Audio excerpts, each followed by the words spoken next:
In this video, we will make our last adjustments to the user interface. The first is to visually change the text that is displayed in the text count when the count exceeds the 140 character limit. We will also be setting two attributes of the NSTextView, the font, both in size and font family, as well as the inset.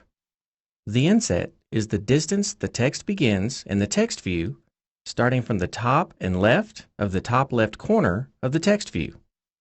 We'll start first by adjusting the display text.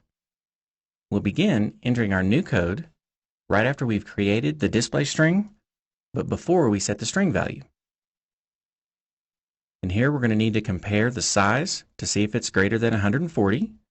So we'll need an if statement, and we'll say if size is greater than 140, then we're going to create an NSAttributedString. We'll just call it string. We'll need to get an instance of NSAttributedString.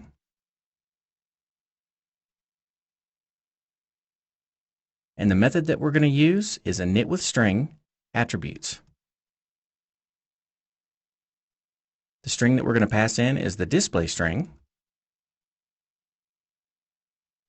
And the attributes are going to come from a dictionary that we haven't created yet. But we'll call the dictionary bold yellow text. And here again, I'll put these all on their own line. Now that we have an attributed string, we'll need to update our display text. So we'll say display text. And this time, instead of setting the string value, we're going to set an attributed string value. So here we'll say set attributed string value, and this will be our attributed string. Once we've updated the display text, we're going to want to release our string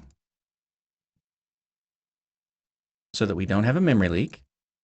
And then we'll put in an else statement in the event the text count is not greater than 140.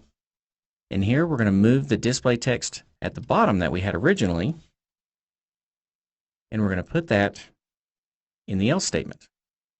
Now if we look at what our method's going to do, at the very beginning, it's going to get the character count from the text view. It's going to create a display string. Then it'll check to see if the number of characters is greater than 140. If it is, we're going to create an NSAttributedString that will turn our display string bold and yellow. It'll set that text to our display text, and then it's going to release. If the character count's not greater than 140, we're just going to set the string value to our display string. Now we said in our attributes here that we would supply a dictionary called bold yellow text. And this is the dictionary that the attributed string will need to configure itself. So we'll make the dictionary an instance variable and configure it then in the awakeFromNib method. So first we'll go over to the interface file, and right under the credentials window, I'm going to create an NSDictionary. And this is bold yellow text. To get everything to line up, I'm going to highlight all of this. I'm going to run my shortcut, and everything's lined up neat again.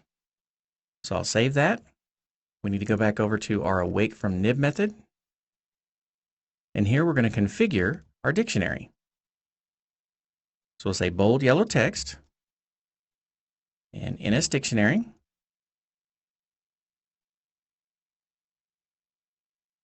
We'll use the init with objects and keys method.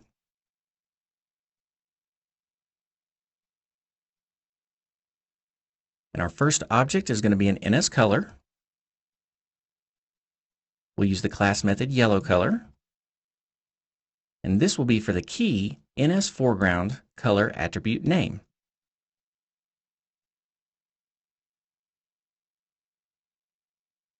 Our second object will be an NSFont. And we'll use the class method boldSystemFont of size. And that way we can set not only bold, but the size at the same time. And we'll use 11.0 for the size. And this will be for the key NSFont attribute name. And we'll terminate it with a nil. And we also need to release our dictionary in our dialog method.